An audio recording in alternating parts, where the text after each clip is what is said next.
the 90-day detox survival kit. If you're doing the detox, this episode is dedicated to you. It was not easy to pick 10 things, but what we tried to do here for you today is pick the things that we felt were the most valuable. But of course, we do encourage you as well to share your list, and if you want to do that with us, you're welcome to on the Game Quitters forum, gamequitters.com.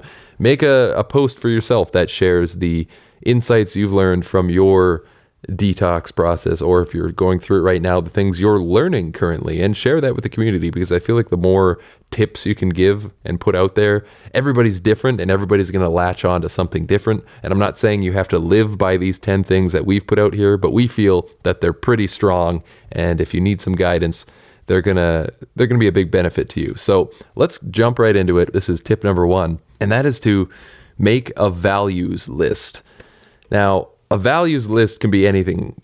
It's very personal. There's really no one way to make a values list, but why is it so important? It kind of is like writing your mission statement. It sets the groundwork for you going forward to decide what you want to become and what you want to change about yourself. Because a big part, as we talked about the 90-day detox, is making a change in who you are and becoming someone else, making progress, moving forward. So a values list can help you do that in many ways. And for me, I did this very early on in the process, and my values list was pretty large. I have about 60 values on there, because once I found that I started writing, I had about 10 at first, and it just kept growing and growing. And there's really no limit to how many values you want to have, but values can be anything. They can be, what do I want for my family? What do I want for relationships with friends and other people? How do I want to interact with the world? What is important to me? Do I have certain beliefs that I want to pursue or live by? What do I want for my body from a health standpoint, my body and my mind? How do I achieve these things? What affirmations can I give myself? That's number 1, make a values list. But number 2 on the list, we have one straight from Jared, and I really like this one because it ties in so many ways, and that is to change your environment. So this is this one I learned very early on with trying to deal with my urges, but you're right, it can take the form of either physical or mental.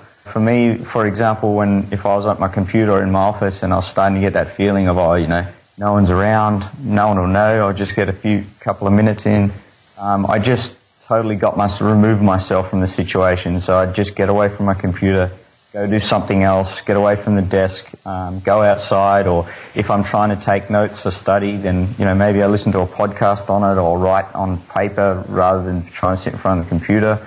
Another way that I did it was going back to the mental piece was I would call someone. If I was struggling with it personally, I go, okay, I need to change my mental state about this. If I found that I couldn't stop thinking about games, or I couldn't get focused, then I'd just try and call someone or talk to someone. But I guess the moral story there was just doesn't have to just be physically changing your environment, but you change it mentally as well. Sure, you can rearrange the furniture all you like, but if you're still doing the same habits and you're just giving into what your brain is telling you, and your need for that dopamine release, you could change the furniture all you want. You could nail the couch to the ceiling. It's not going to make a difference if you don't change the behavior with it. Number 3 on the list, we're going to keep this train rolling. It is to go public. Yes, go public with your commitment.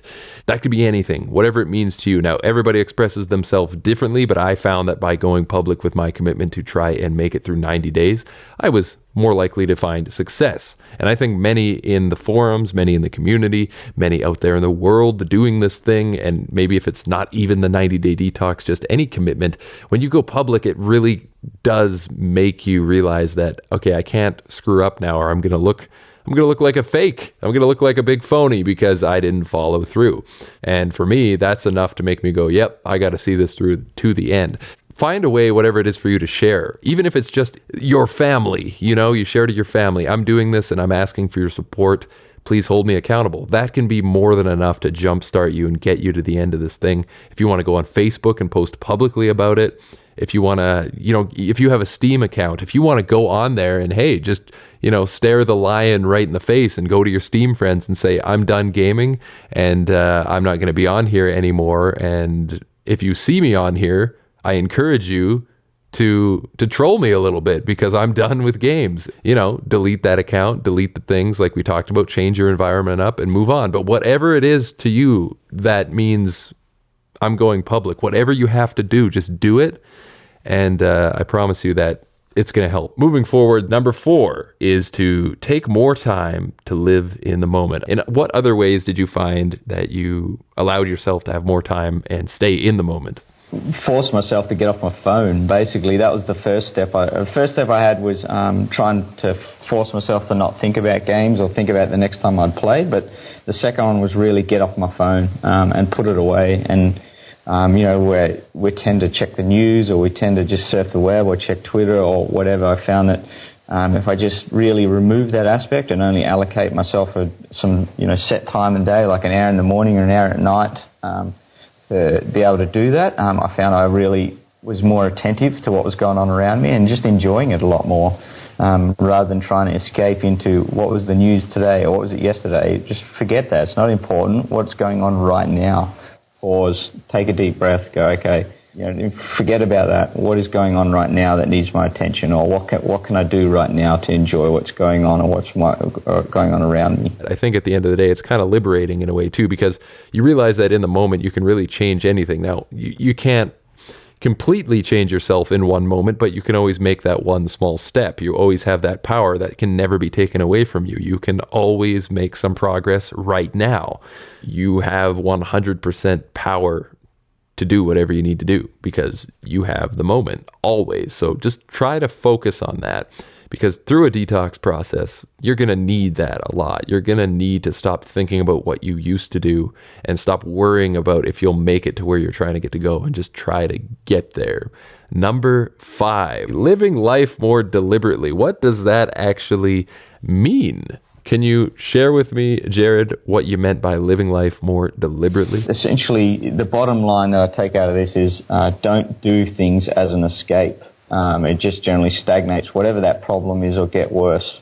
Do things for a reason, or do things with intent. Otherwise, what you'll find is you'll just replace gaming with another unproductive activity that's not going to help you at all. And you probably won't feel joy or fulfillment out of them. You'll just feel compelled or obligated to keep doing them.